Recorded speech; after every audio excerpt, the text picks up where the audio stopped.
그리고 제가 있는 산업군이 이제 화장품 산업군이다 보니까 조금 이제 화장품 시장을 약간 설명을 드리고 나서 진행하면 좋을 것 같아서 자료를 준비해 봤습니다.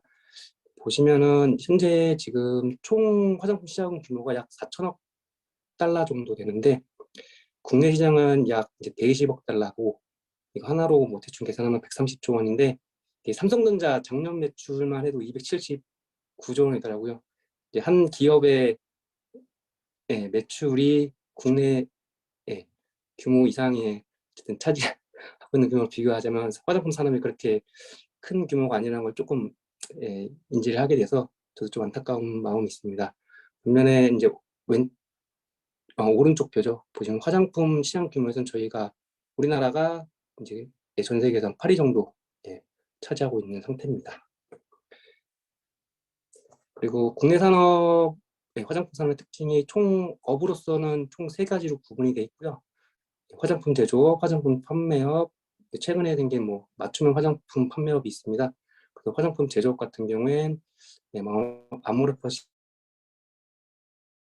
LG 하고 콜마, 코스메사 브랜드에서 나오는 제품들 만들고, OEM, ODM 형태에서 수주를 받아서 만들기도 하는 형태가 제조업 형태고요.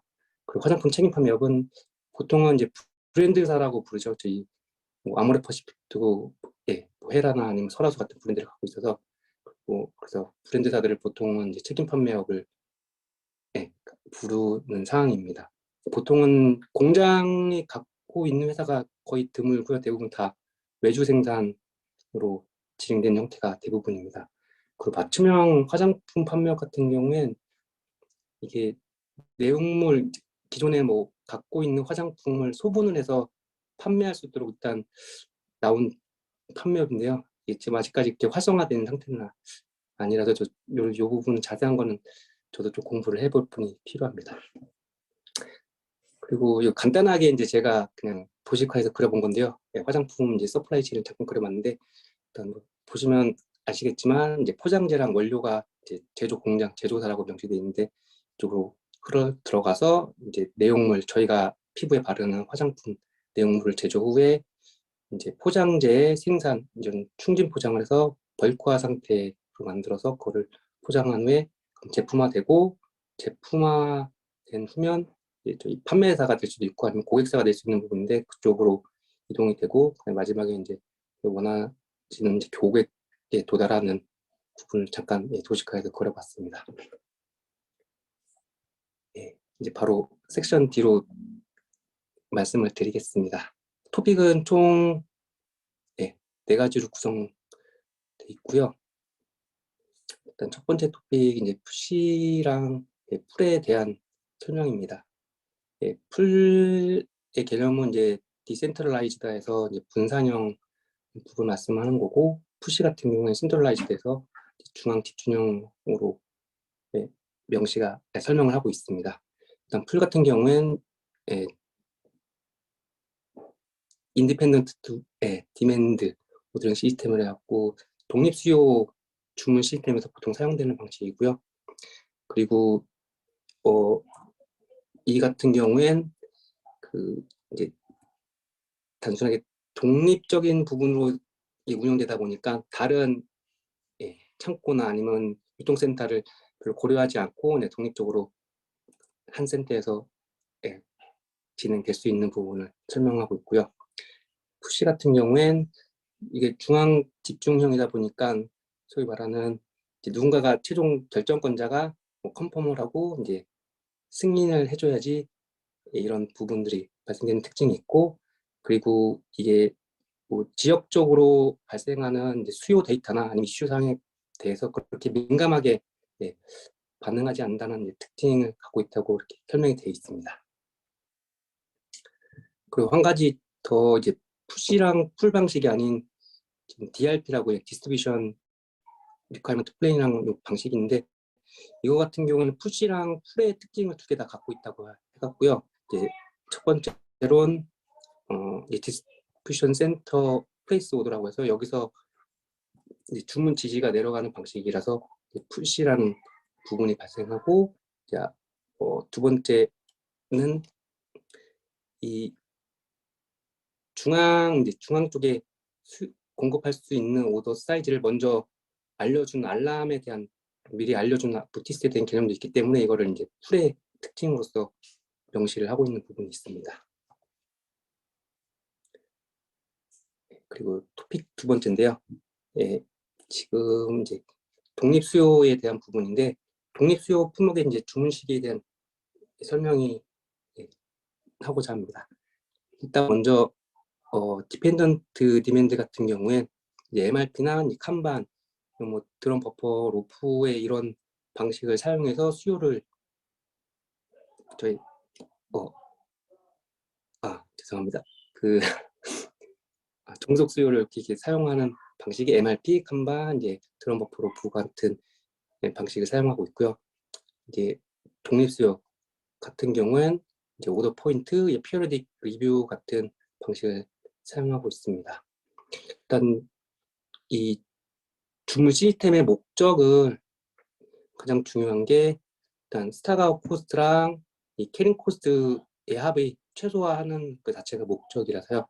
그래서 오더가 너무 늦으면 이제 스타가운 리스크가 발생할 거고, 오더가 너무 빠르면 이제 과다 재고나 아니면 추가적인 비용이 발생하는 부분이라서 이 부분을 잘 관리해야 된다는 부분을 설명하고 있습니다.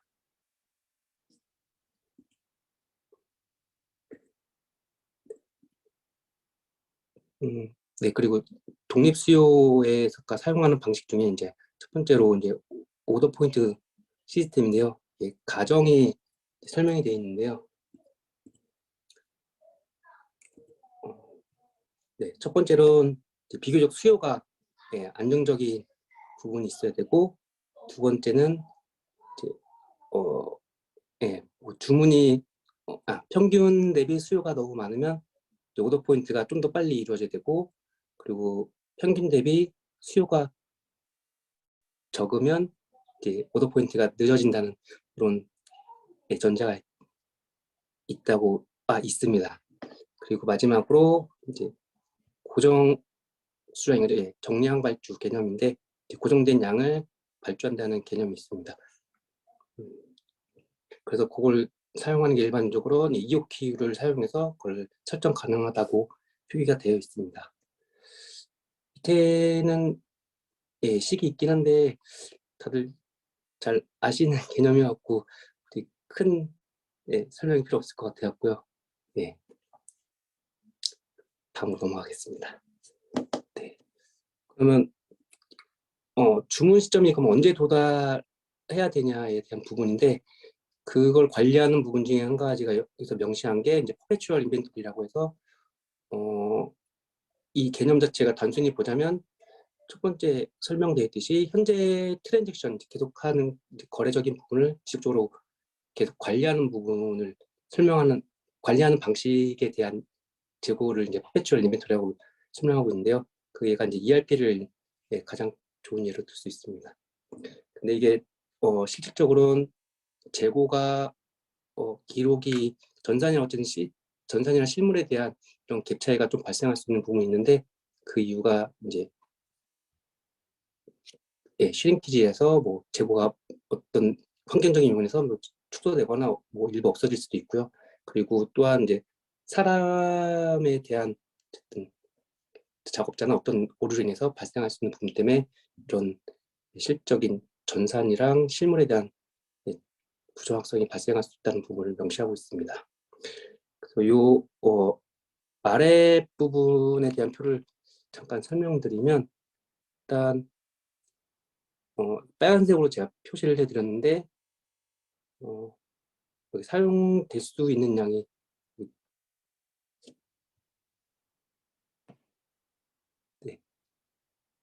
3주차에 70개, 80개, 90개가 발행되는 거죠. 필요하다고. 그러면 이걸 사전에 이제 올로케이트 해서 먼저 할당을 잡아놓은 거죠. 70개, 80개, 90개로.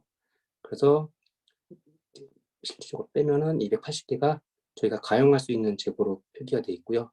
그래서 이것도 순차적으로 계산하다 보면 저희가 이쯤에 110개가 재고가 생기고, 저희가 오더 포인트 210개인데 이때 발주를 한 거죠. 그래서 리드 타임이 1주차이기 때문에 그 다음 주에 저희가 400개를 받는 요표를 이렇게 설명하고 있습니다.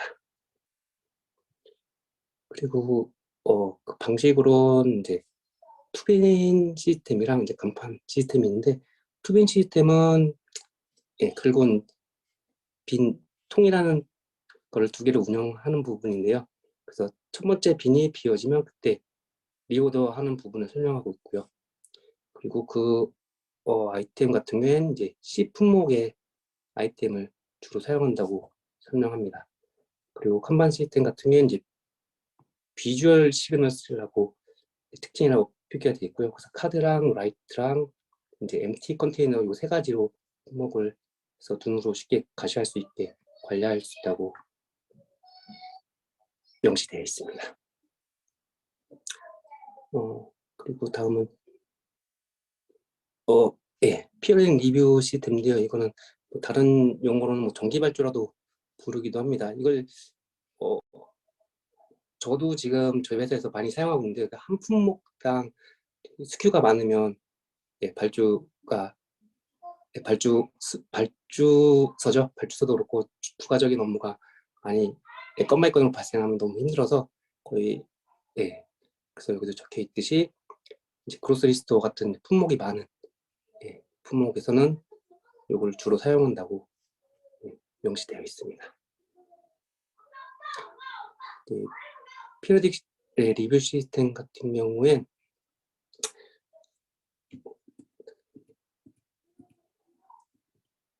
죄송합니다. 잠시만요. 피어링 리뷰 시스템 같은 경우엔 리뷰 기간과 이제 리드 타임이 이제 일정해야 되고요. 그리고 리뷰 시작할 시점이 결국 오더가 발생하는 시점이라고 설명하고 있고, 그리고 오더 주문량이죠. 주문 크기는 저희가 리뷰하는 기간 동안에 발생하는 수요에 근거한다고 설명이 되어 있습니다. 이것도 아까 앞쪽에서 말씀드린 부분인데, 이것도 간단한 약간 시기와 같고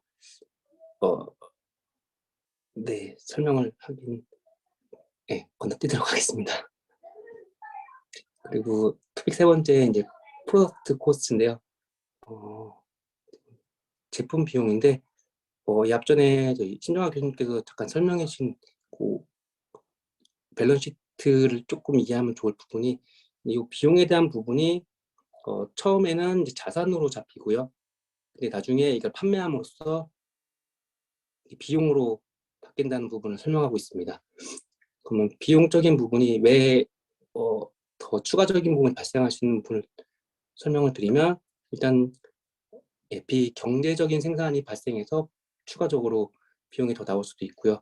그리고 부품이 이제 별로 안 좋게 설계돼서 추가적으로 더 특별한 요구사항이 발생되면 또 부가적으로 비용이 발생되고, 그 표준화된 부품의 부족으로 인해서 더 핸들링할 수 있는 부분이 더 많아지기 때문에 비용이 추가적으로 발생되고, 그리고 우리가 목표한 맞는 부품이 아니라 그 이상의 과도한 부품을 요구함으로써 비용이 올라간다고 표현이 되어 있습니다. 그리고 주문량에 대한 부분인데, 주문량은 일반적으로 MRP에 의해서 수량이 계산되고요. 다만 랏사이즈가 미리 설정돼서 그거를 사용하는 규칙도 있다고 합니다. 그리고 일단 이 주문량을 설정하고 계산하는 가장 큰 목적은 일단 재고랑 운송 비용에 대한 총합의 부분을 최소화하는 게 목적이고요. 또한 그거를 최소화할 뿐만 아니라 우리가 달성해야 할 고객 서비스 만족도 같이 달성해야 될 부분이 필요하다고 적혀 있습니다. 그리고 라 사이즈를 결정하는 있는 법칙은 총 3가지로 구성되어 있고요. 라포랏, 그리고 픽스드 오더 퀀터티, 그리고 오더 앤 피어리즈 오브 서플라이라고 되어 있고요. 그리고 기타 사항으로는 저희가 잘 아시는 EOQ, 정제적 발주 수량, 이코노믹 오더 퀀터티가 있습니다. 일단 첫 번째로 라프라 개념인데요. 수량은 일정 기간 동안에 요구하는 수량과 동일해야 되고요. 그리고 한 단위로만 랏 사이즈가 측정되는 부분을 설명되어 있습니다. 제가 처음에 이게 무슨 말인가 되게 이해가 안 갔는데, 보니까 결국은 한 단위라는 부분이 뭐 그램이거나 아니면 개수, 그거에 대한 랏 사이즈를 하나로만 잡아야 된다는 부분을 설명하고 있는 것 같습니다. 그리고 랏 사이즈 인벤토리 코스트, 그러니까 주문 재고에 대한 부분이 너무 많아도 안 되는 부분을 이제 피해야 된다. 라고 명시가 되어 있습니다. 그래서 이 라포락 같은 경우엔 독립 수요와 종속 수요에서 둘 다 사용할 수 있다고 설명이 되어 있고요. 그래서 MRP랑 MRP 특성을 가진 데서도 사용할 수 있고, 그리고 저희가 A급 형태의 품목을 에서도 사용을 하고, 그다음에 너무 큰 형태의 품목에서도 사용할 수 있다고 합니다. 마지막으로 이제 페리셔블, 이제 쉽게 부패되거나 손상되는 유통기한이 짧은 것 같은 거, 그런 거에서도 라포락 개념을 사용한다고 합니다. 두 번째로는 이제 픽스드 오더 퀀터티, 정량 발주라고 할 수 있는 부분인데요. 일단 고정된 랏 사이즈로 발주를 하거나 아니면 그에 따른 배수의 만큼을 발주를 하는 개념입니다. 그래서 이거에 대한 기초가 되는 근거로는 일단 과거에 저희가 판단했던 기준이랑 그리고 수요로 그 기준을 잡고요.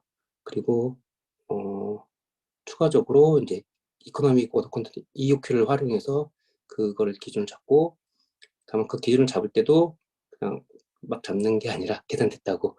그래서 생산에 대한 배치랑 제조자의 알맞은 효과적으로 생산할 수 있는 사이즈를 설정해야 된다고 설명하고 있습니다. 그 사이즈 같은 경우에 이제 박스 아니면 뭐 팔레트, 펠럿이라고 부르는데, 그거나 아니면 저희가 트럭로드, TL이라고 부르는데, 거기 차량에 맞춰서 그 크기를 정해야 된다고 설명하고 있습니다. 이 특징으로는 이제 가장 쉬운 게 빠르고 쉽게 정할 수 있고요.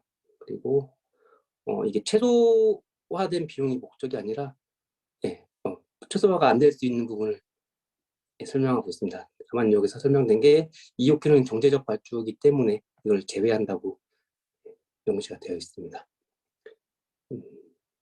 네. 그리고 발주 같은 경우에는 랏 사이즈 인벤토리 개념으로 수량을 결정하고요. 또한 그리고 여기서 다음 사용하는 부분이 이제 민맥스 시스템으로 해서 이걸 사용한다고 합니다. 세 번째로는 이제 오더 앤 피어리즈 오브 서플라이, 한국말로 이제 굳이 바꾸자니 공급 기간에 따른 발주인데요. 이 같은 경우엔 정기 발주 형태로 해서 사용이 되고, 그 정기 발주 형태가 이제 월에 한 번 형태로 고정된 횟수죠. 횟수가 이해가 될 수 있다고 설명을 하고 있습니다. 그리고 어느 한 기간 동안에 발생한 수요만큼을 발주를 하고요. 그리고 어느 특정 기간을 만족할 만한 만큼의 발주가 충분히 이루어져야 된다고 명시가 되어 있습니다. 그리고 또 똑같이 랏 사이즈 인벤토리 재고를 좀 피해야 된다고 설명하고 있고요. 요거 같은 경우에도 똑같이 종속이랑 독립수요에서 둘 다 사용할 수 있는데, 반면에 C급의 아이템에 비싸지 않은 아이템 이쪽에 사용하는 게 바람직하다고 얘기하고 있습니다. 그리고 기타 마지막으로 이제 EOQ, 이코노믹 오더 퀀터티인데요.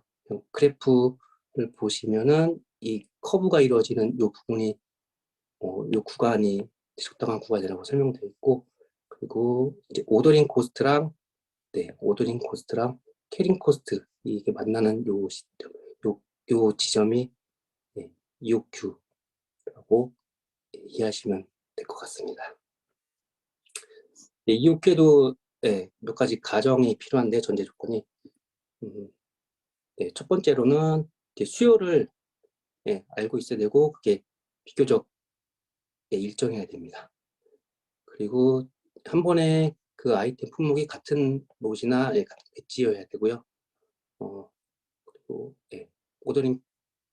오더링이랑 캐링 코스도 알고 있어야 되고, 이제 안정적이 되는 부분이 필요하고, 그리고 이 발주가 한 번에 재주문 될 경우 한 번에 전체 양이 들어와야 되는 부분이 있어야 되고, 그리고 마지막으로 캐링 코스트는 에버리지 인벤토리에 근거한다고 계산이 된다고 표기되어 있습니다. 그 기준은 이제 라사이즈의 2분의 1이라고 설명되어 있습니다.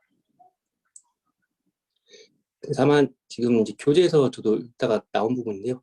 EOQ 같은 경우엔 표시되어 있지만 이제 ETO 개념이랑 MTO 개념에서는 좀 사용하기가 쉽지 않다고 명시가 되어 있고, 또한 쉽게 부패하거나 뭐 쉽게 사용할 수 있는 거, 그리고 유통기한 짧은 것 같은 거, 이건 이제 바람직하지 않다고 명시가 되어 있습니다.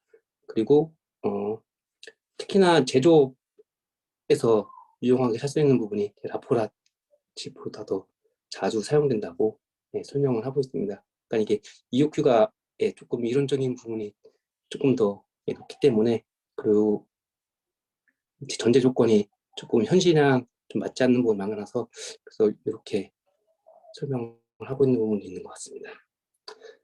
그래서 요거 EOQ가 어떻게 나오는지에 대한 과정인데요. 이제 EOQ를 계산하기 위해선 이제 우선 이제 애뉴얼 오더링 코스트 요 금액이 필요한데, 요 금액을 계산하려면 이제 주문 횟수랑 그리고 연간 오더링 코스트가 필요하다고 해서 요 공식대로 계산을 해서 나오면 지금 현재 애뉴얼 코스트는 $320가 나옵니다. 그리고 추가적으로 더 필요한 부분이 단가, 품목당 단가가 $10가 정보가 있어야지 EOQ가 더 계산할 수 있는 부분을 설명하고 있어갖고요. 그래서 품목당 단가 $10, 그리고 캐링 코스트율, 이제 이거를 명시하기가 좀 어려우니까 간접비라서 그래서 20%로 퍼센테이지를 잡아놨고, 이것도 똑같이 계산하는 방식이 에버리지 인벤토리 2분의 아까 앞에서 500이었기 때문에 500을 잡아서 250유닛을 잡아놨고요. 애뉴얼 캐닝 코스트는 2분의 Q 계산해서 집어넣으면 이것도 $500 나오는 부분입니다. 그래서 토탈 인벤토리 코스트는 애뉴얼 오더링 코스트 앞에서 나왔던 $320와 지금 계산했던 애뉴얼 캐링 코스트 $500가 해서 토탈 $320 나오는데, 이거는 이제 EOQ가 아닌 부분을 이제 한번 설명을 해준 거여서 오더링 코스트랑 캐링 코스트가 동일해야 된다는 부분인데, 지금 이 부분이 안 맞아서 이거를 계속적으로 반복해서 시도하고 찾다 보면 지금 이 숫자 400이랑 이 $400를 찾을 수 있다고 명시가 되어 있었고, 그거를 간단하게 하려면 이제 EOQ 공식 요거를 써라, 요거 써서 나올 수 있는 부분이 이제 소량이 400이라고 계산이 되어 있는 부분입니다. 그래서 이게 지금 현실적으로 좀 안 맞는 부분이 EOQ가 있기 때문에 이거를 이제 계속적으로 이제 변화시켜서 EOQ를 좀 적용시키는 수도 있다에 대한 부분을 조금 교재에서는 설명하고 있는데요. 일단 EOQ를 사용하고자 하는 목적 자체가 일단 그 아까 커브, 어쨌든 커브라는 부분은 그래프상으로 만들 수 있고 그 구간을 찾을 수 있기 때문에 그걸 활용함으로써 비용을 줄일 수 있고요. 그리고 우리가 100% 제어를 할 수 없지만 일부 제어할 수 있기 때문에, 그래서 애뉴얼 디맨드, 유닛 코스트, 캐링 코스트 같은 경우엔 저희가 일부 제어할 수 있기 때문에 그거를 EOQ로 좀 활용할 수 있는 부분을 설명하고 있습니다. 그리고 최근에는 이제 우리 생산 계획 기간이 기존보다 짧아졌기 때문에 결국은 오더링 코스트도, 영가 오더링 코스트도 계획 기간이 짧아진 만큼 그 비용도 같이 줄어진다는 부분을 설명하고 있었고요. 이것도 똑같이 EOQ 개념을 활용해서 비용을 조금 변화를 줄 수 있다는 부분을 좀 활용할 수 있다는 식으로 설명을 하고 있습니다. 이 부분을 계속 몇 번씩 읽어봤는데 정확하게 설명드리면 한 60%까지만 이해가 됐어요. 예. 그래서 더 구체적으로 교재에서도 좀 사례나게 나왔으면 좋겠는데 안 나와서 저도 조금 긴가민가한 부분이 있긴 합니다. 그리고 섹션 2로 넘어가겠습니다. 섹션 2에서는 트래킹 인벤토리 through 서플라이 체인에 대한 주제를 갖고 있고요. 토픽은 3가지로 구성되어 있습니다. 일단 첫 번째 토픽, from origin to customer, 그리고 이제 원산지부터 고객까지 풀 이제 서플라이에 대한 체인에 대한 부분을 설명하는 거고요. 그게 결국은 소유권 이전에 대한 부분으로서 설명을 하고 있습니다. 뭐 해외 쪽 수출하시는 분은 다들 잘 아실 거라고 생각이 들고, 그래서 그게 특징이 잡는 게 인코텀즈 기준으로 해서 소유권 이전이 되고, 이제 북미 같은 경우엔 이제 그 중에서 인코텀즈 개념 중에서 이제 프리 온보드 FOB를 가장 일반적으로 쓴다고 설명을 하고 있습니다. 다음으로 이제 이동되는 재고를 어쨌든 물품이나 이런 걸 어떻게 추적할 거냐에 대한 부분인데, 추적하는 특징은 뭐 센서가 있을 거고, 뭐 GPS 기능 있고, 뭐 RFID가 있고, 요거까지는 솔직히 과거의 시점에서는 시험이 바뀌기 전에 7.0 버전으로 바뀌기 전까지만 해도 요거는 다뤘는데 7.0 바뀌고 나서는 이 블록체인이 설명이 되어 있더라고요. 그래서 아마 딕셔너리 15 버전까지는 이 블록체인이 안 나왔는데 이번에 16 버전에서 개정되면서 블록체인에 대한 명시가 되어 있습니다. 영어는 제가 짧아서 구글 번역한 걸로 설명을 드리면, 특징적인 부분은 이제 암호화를 사용하고 이게 블록이라는 거 지속적으로 계속 증가하고 레코드하는 문화로 되어 있습니다. 오늘 어차피 이 부분에서는 천정 교수님이 워낙 전문가이시기 때문에 제가 더 뭐 드릴 말씀 없을 것 같고요. 그래서 마지막으로 이제 본질적으로는 수정이 불가능하다고 하는 특징을 갖고 있습니다. 그리고 토픽 두 번째 이제 스페셜 핸들링의 부분인데요. 약간 더 좀 추가적으로 특별히 다뤄야 될 그거에 대한 명심입니다. 그래서 이제 패키징 쪽에다가 신경 써야 될 품목들이 이제 위험한 머터리얼에 대한 부분 핸들링을 잘해야 되고, 그거를 이제 shipping을 잘해야 된다는 부분을 설명하고 있고요. 그리고 그리고 이것도 상하기 쉽고 이제 콜드체인, 냉장이나 냉동에 대한 공급망이 필요한 제품, 품목을 요거에 대한 부분은 관리를 조금 더 스페셜하게 관리된다 부분을 설명하고 있습니다. 그리고 마지막 토픽 3, 락 컨트롤에 대한 부분인데요. 뭐 인벤토리 컨트롤이랑 동일한 의미로 지금 교재에서는 사용하고 있습니다. 근데 일단 인벤토리 컨트롤 하기 위해선 어떤 방법이 있느냐, 이제 트레이서빌리티랑 이제 락 컨트롤이 있다고 명시되어 있습니다. 근데 저도 이거 과거에 CPI 하면서 좀 제가 그렇게 디테일하게 공부를 많이 못했나 부분인데 조금 생소한 단어여서 좀 단어 용어를 찾아보니까, 그래서 이렇게 트레이서빌리티랑 락 컨트롤에 대한 설명이 되어 있습니다. 잠깐만 설명을 드리면, 발송물에 진행 중인 위치를 결정할 수 있도록 속성이란 부분이 한 가지가 있고요. 또 두 번째는 생산에 사용되는 부품, 공정, 자재, 로트 또는 일련 번호를 등록 및 추적하는 거라고 합니다. 그 락 컨트롤에 대한 부분은 공급업체 원자재부터 제조, 소비재까지 로트에 대한 무결성을 유지하는 데 사용되는 일련의 절차라고 일단은 락 컨트롤에 대한 설명이 되어 있고요.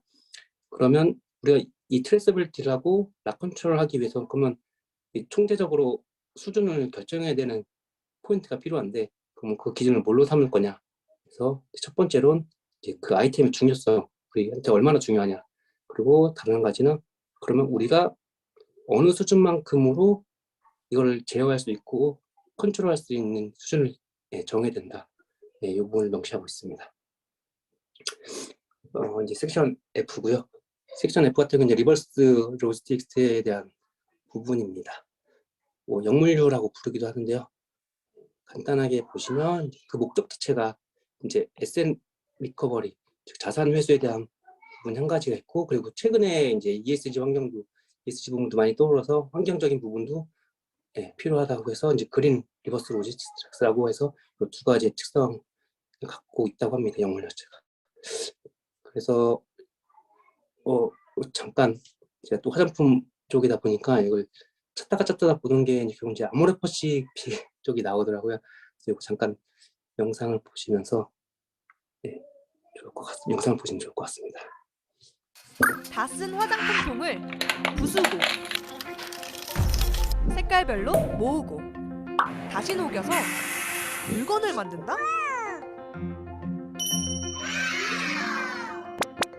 다 쓴 화장품통에 너무나 진심이라서 공병수거가 콘셉트라는 이 화장품 매장. 23만 개의 화장품 공병을 분쇄해 만든 마감재로 꾸며진 것부터 심상치 않습니다. 공병을 재질별로 세분화해서 버릴 수 있는 특별한 공병수거존부터 공병수거에 참여하면 플라스틱 업사이클링 굿즈인 튜브짜기를 만들어갈 수 있는 체험까지 제공하고 있는데요. 왜 이렇게까지 화장품 공병에 진심이냐고요? 여러 가지 복합 재질로 만들어지고 잔여물 세척이 어려운 화장품 공병은 실제로 재활용되는 비율이 너무 적거든요. 화장품 용기는 다른 재활용품과 별도로 구분되어서 관리될 필요가 있거든요. 기본적으로 보증금 제도가 장기적으로 적용되는 것이 필요하다고 생각해요. 이런 상황 속에서 기업들이 우선적으로 노력할 수 있는 방법이 하나 있긴 해요. 그 기업에서 만든 건 본인들이 직접 수거해가는 거죠. 2003년부터 공병 수거 캠페인을 진행하며 자원순환을 위해 꾸준히 노력하고 있다는 이 기업. 지난 10년간 수거된 공병이 1027톤, 소나무 9,427그루를 심은 효과와 같다고 해요. 최근에는 더 많은 혜택을 주기 위해 공병 프리퀀시까지 만들었다고 합니다. 1년 동안 모은 공병 스티커 개수만큼 특별한 선물도 준다고 하니 환경에도 도움되고 선물도 받고 완전 일석이조죠? 공병 총 3개 가져오셔서 포인트 900장 적립해드렸고요. 공병수거 처음으로 참여해주신 분들에게 이제 생애 첫 공병수거 포인트 5,000점을 추가로 적립해드리고 있어요. 진짜 대박. 다음에 또 하러 와야겠다. 더 많은 사람들이 공병 수거에 동참할 수 있도록 기업이 먼저 나서서 다양한 혜택을 마련한 게 참 인상 깊었어요. 쓰레기가 넘쳐나는 건 알지만 물건을 안 살 수도 안 쓸 수도 없잖아요. 다 쓴 공병을 잘 씻어서 버리기만 해도 기업에서 수거한 공병이 다시 재활용만 잘 되어도 세상은 조금씩 바뀔 테니까요. 지구를 위한 작은 실천 공병 수거. 여러분도 동참해 주실 거죠? 그럼 저는 이만 분리수거하러 갑니다.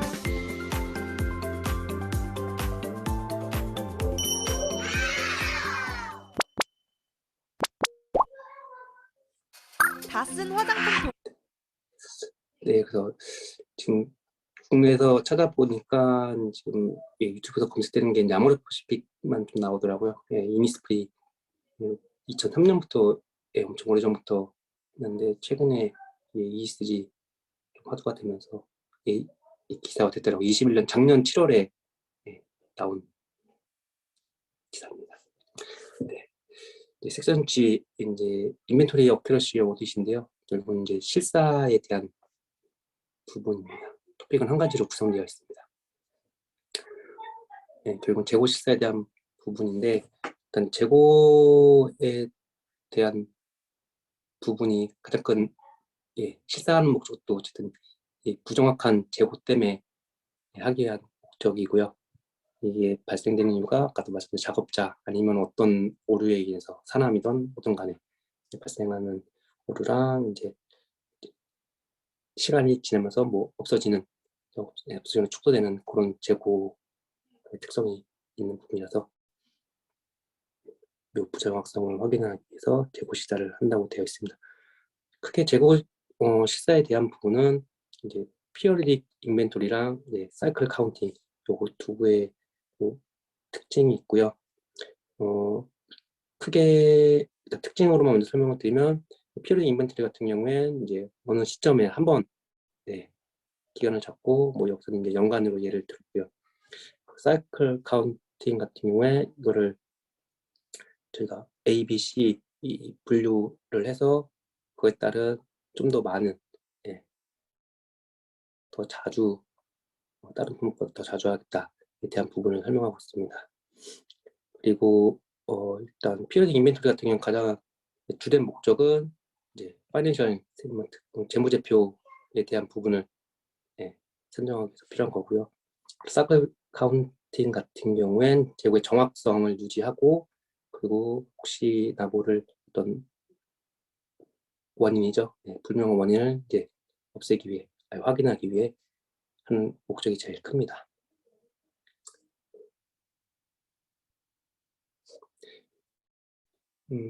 사이클 카운팅에 대한 부분이 설명을 하고자 하는데요. 일단 카운터에 여기서 A 아이템은 더 많이 하고 그다음에 그는 그보다 좀 적게, C는 더 적게 한다는 요 개념으로 되어 있습니다. 그래서 다만 이 카테고리 기준이 변경이 될 수 있다는 부분도 설명하고 있는데요. 왜냐면 이제 이게 하이 스트리트 밸류 결국은 이제 시가 이제 자주 변동되는 시세에 따라서 너무 변동폭이 큰 품목이랑 그리고 리드 타임이 너무 긴 품목 같은 경우엔 그거를 이제 카테고리 어떤 시점에서 변화가 생기면 그거를 바꿔야 된다에 대한 부분을 설명을 하고 있습니다. 그리고 한 가지 더 있는데 이제 패스트 무빙이냐 슬로우 무빙 요거에 따라서 이제 이 ABC 체계도 조금 계속적으로 규정을 잡아야 된다는 부분을 설명하고 있습니다. 이거는 간단한 얘기고요. A는 뭐 보시면 아시겠지만 38번을 했고 B는 32번, C는 총 20번 해서 그렇게 명시가 돼 있다는 부분을 설명하고 있는 겁니다. 그리고 이제 섹션 H, 어드레싱 인벤토리 로스 이게 영어를 잘 찾아봤는데 이건 이제 재고 손실에 대한 방지 뭐 어떤 없애는 부분을 설명을 하고 있습니다. 그럼 재고 손실의 원인이 총 이제 4가지로 설명을 하고 있습니다. 슈링케이지, 스크랩, 쉘프 라이프, 옵솔레센스, 뭐 노후와 진부하라고 설명을 하고 있습니다. 이 4가지 한해서 이제 재고 손실이 발생된다고 설명을 하고 있습니다. 그리고 그러면 우리가 이 손실에 대한 부분을 어떻게 완화할 거냐, 완화에 대한 전략이 뭐냐, 그러면 완화에 대한 접근법이 뭐냐라고 어떤 방식으로 접근해야 되냐 부분을 얘기해보자 할 때 첫 번째로는 이제 적절한 제조 전략을 통해 노후화 방지 및 재고 회전에 대한 관리를 하는 부분인 거고요. 그리고 두 번째는 더 나은 포장 디자인과 이제 운송 순환 선택을 통해 손상을 방지하는 거고, 그리고 물리적 및 디지털 보안 조치를 구현하여 손실 방지하고, 이제 보험을 통해서 손실을 또 이전할 수 있는 부분도 있고요. 마지막으로 이제 정책을 일관되게 구현하고 어떻게 보면 그 정책에 따른 그 성과를 제대로 우리가 감시나 감사에 대한 부분을 제대로 해야 된다 부분을 얘기하고 있습니다. 마지막으로 이제 섹션 I, 플래닝, 매니징, 디스트리뷰션, 인벤토리에 대한 부분입니다. 토픽은 총 3가지로 구성되어 있습니다. 그럼 디스트리뷰션, 인벤토리, 플래닝 시스템 목적이 뭐냐? 우리가 뭐 디스트리뷰션이 뭐 유통 재고일 수도 있고 아니면 뭐 창고 재고일 수도 있고 아니면 뭐 물류 재고일 수도 있는데 그걸 왜 계획하는 시스템 목적이 뭐냐? 여기서는 총 3개로 구분을 하고 있습니다. 이제 첫 번째로는 각 스타킹 키핑 이 위치에서 이 보관소에서 고객 서비스 만족을 목표 달성하기 위해 시스템을 계획해야 되고요. 그리고 두 번째로는 공급망 파트너들과 함께 좀 더 나은 가장 부드러운 상호작용을 하기 위해 필요하고, 마지막으로 이제 가장 낮은 비용에서 우리가 목표로 설정한 서비스를 제공해야 된다.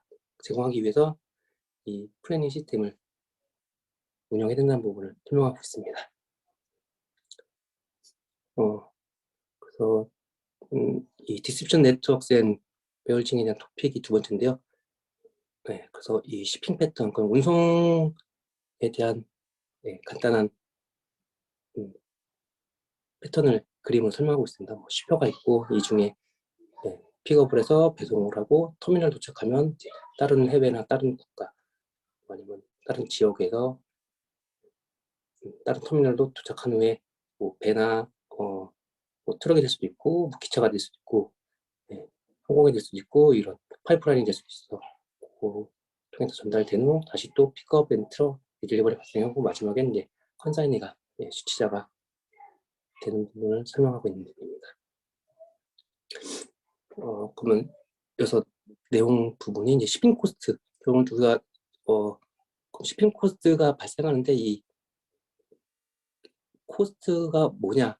그러면 여기서는 이제 4가지에 대한 부분을 설명하고 있는데요. 라인홀 사이에서 발생을 하고, 그다음에 픽업이랑 딜리버리하는 과정에서 발생하고, 이제 터미널에서 그걸 다루는 과정에서 발생하고, 이제 파일링이랑 그리고 수집하는 과정에서 발생을 한다는 부분을 설명하고 있습니다.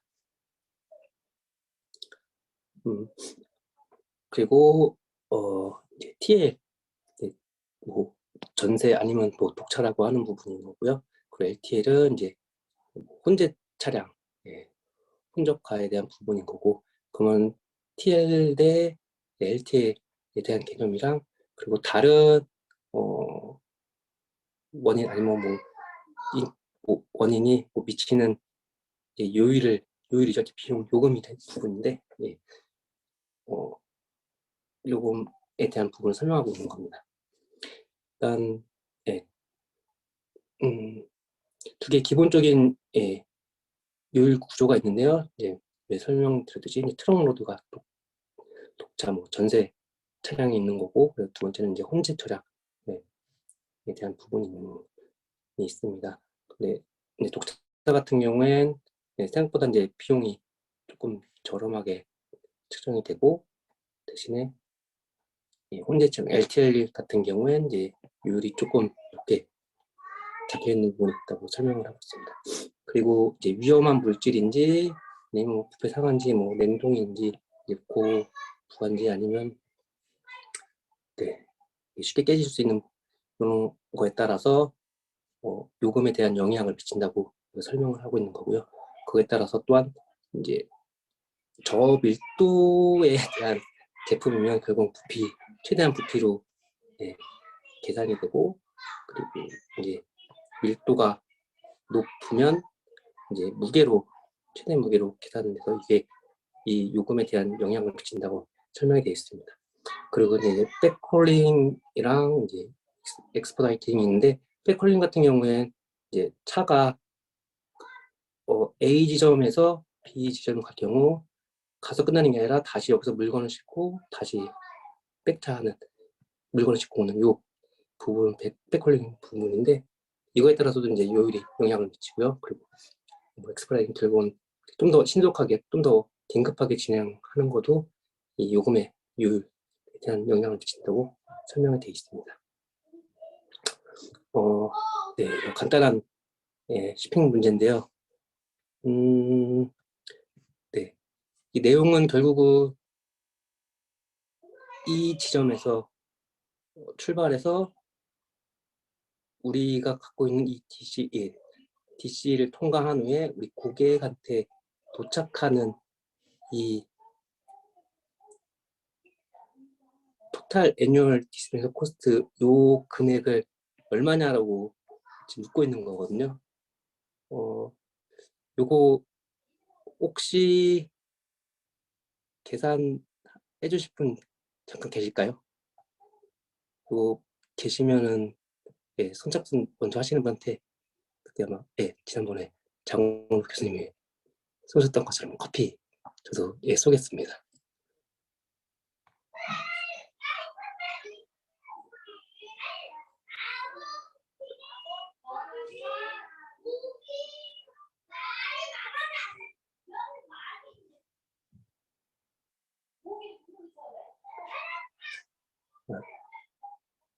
시간 좀 오래 걸리실 것 같아요. 네.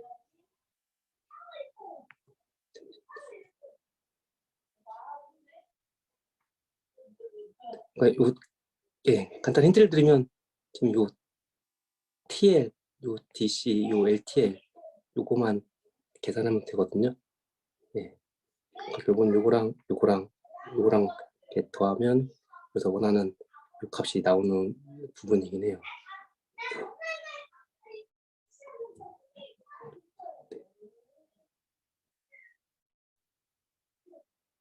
아직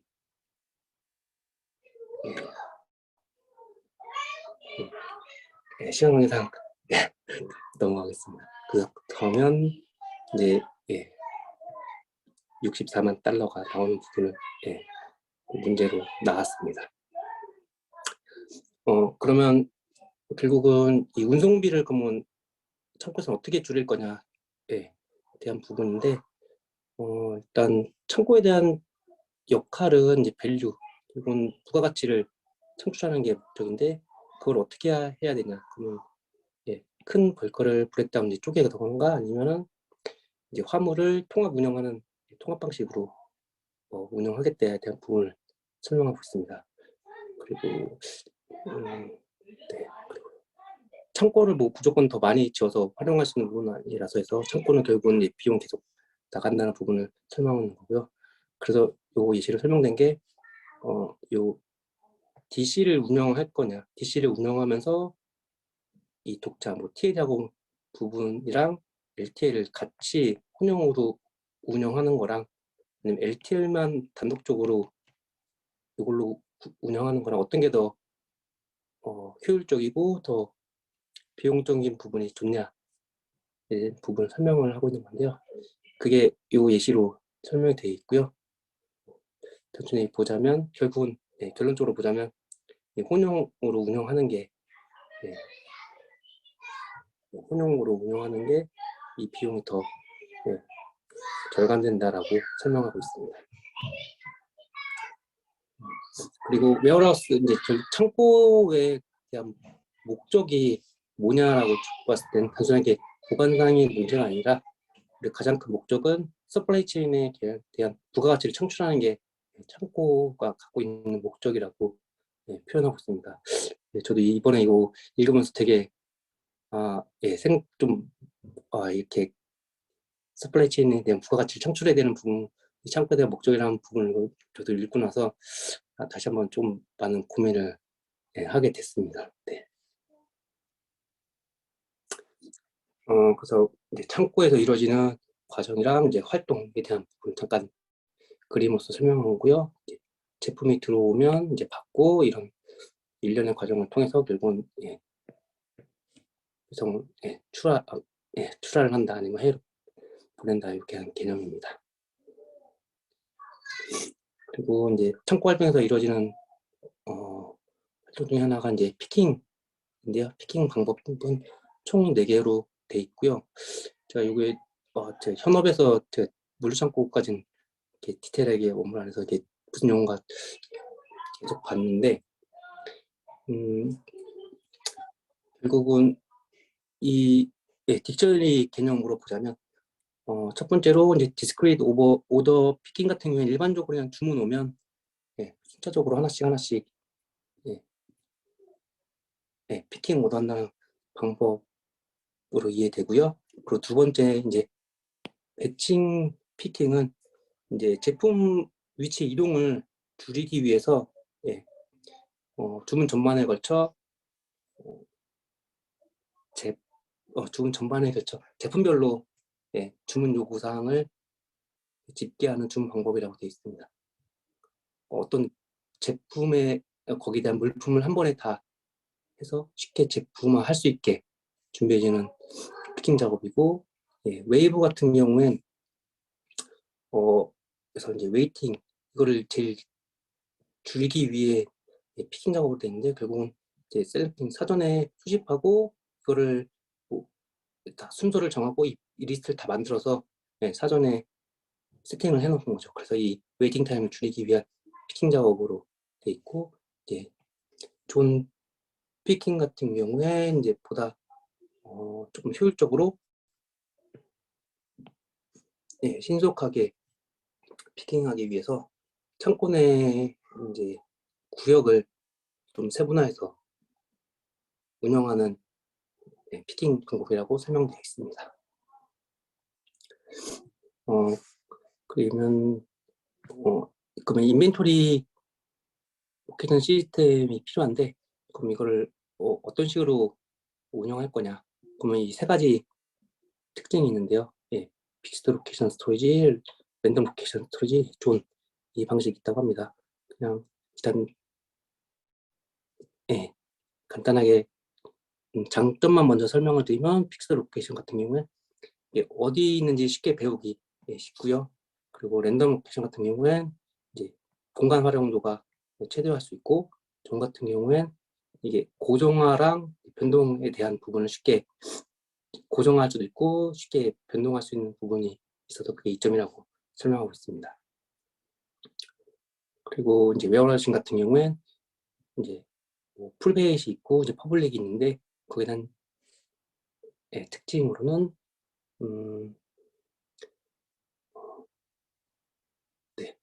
풀베이스 웨어하우스 같은 경우에 충분한 볼륨이 필요하고요.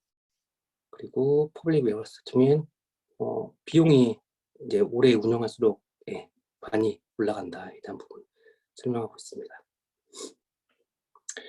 그리고 저희 이제 마지막 토픽 이제 트랜스포테이션 모드인데요. 결국은 이제 워터, 레일, 로드, 에어, 파이프라인, 인터모달 이렇게 특징을 설명하고 있는데요.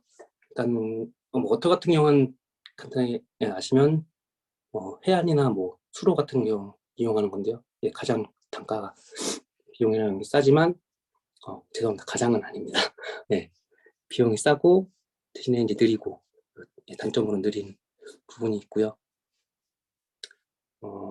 그리고 지역으로는 이제 자유롭거나 아니면 약간의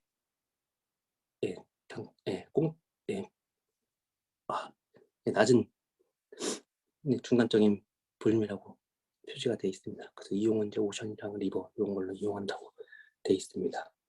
그리고 철도 레일 같은 경우엔 이것도 비용이 싼데 대신에 이거는 고정비가 높게 측정돼 있고요. 그리고 중장거리, 장거리, 죄송합니다. 장거리에 좋은 속도로 공급이 가능하다고 합니다. 반면엔 이게 철도다 보니까 덜컹덜컹거리기 때문에 약간의 그 라이딩이 약간 거칠다고 표현이 되고 있습니다. 그리고 대신 추가적으로 픽업이랑 딜리버리 피가 발생한다고 설명하고 있습니다. 그리고 로드 이제 자동차 쪽인데요. 빠르고 이제 합리적인 금액으로 측정이 되어 있고요. 대신에 여기서 LTL 같은 경우엔 보다 비쌀 수도 있다. 수량에 따라서 명시를 하고 있습니다. 그리고 되게 유연성이 높고 이런 특징을 갖고 있습니다. 그리고 에어 이제 비행인데요. 항공 쪽인데 가장 빠르고 가장 짧습니다. 대신에 많이 비싸고 이런 부분이 필요합니다. 그리고 파이프라인인데요. 이거 같은 경우에 가장 운영비가 가장 낮고요. 대신에 이거는 품목이 한 품목밖에 한 타입으로밖에 인용 못하는 방법이 생각해서 쿠르도 그냥 원유나 아니면 액상 같은 경우만 좀 접목 가능하다고 표시되어 있고, 그리고 이제 환경적이나 테러리스트 입장 리스크가 조금 발생할 수 있다고 명시되어 있습니다. 그리고 마지막으로 인터모달 인증은 복합 운송 방식인데요. 이거는 복합이란 부분에 있어서 어떤 거는 자동차가 될 수도 있고 자동차로 가다가 철도가 될 수도 있고 그런 복합 운영 방식에 대한 설명이었고요. 이제 유연하고 그리고 한 가지 옵션에 대한 부분을 어려우면 바꿔서 대안으로 제시할 수 있는 유연성을 갖고 있다에 대한 부분을 명시하고 있습니다. 대신에 그거 같은 경우에 좀 특별한 물류, 전문가죠. 전문 수준, 특별한 물류 같은 수준을 요구한다고 명시가 되어 있습니다. 네.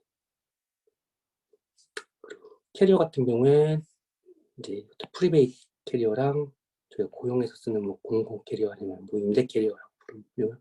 그리고는 전문 특수 영역을 갖고 있는 캐리어가 이렇게 세 가지로 구성되어 있습니다. 네. 이상이고요.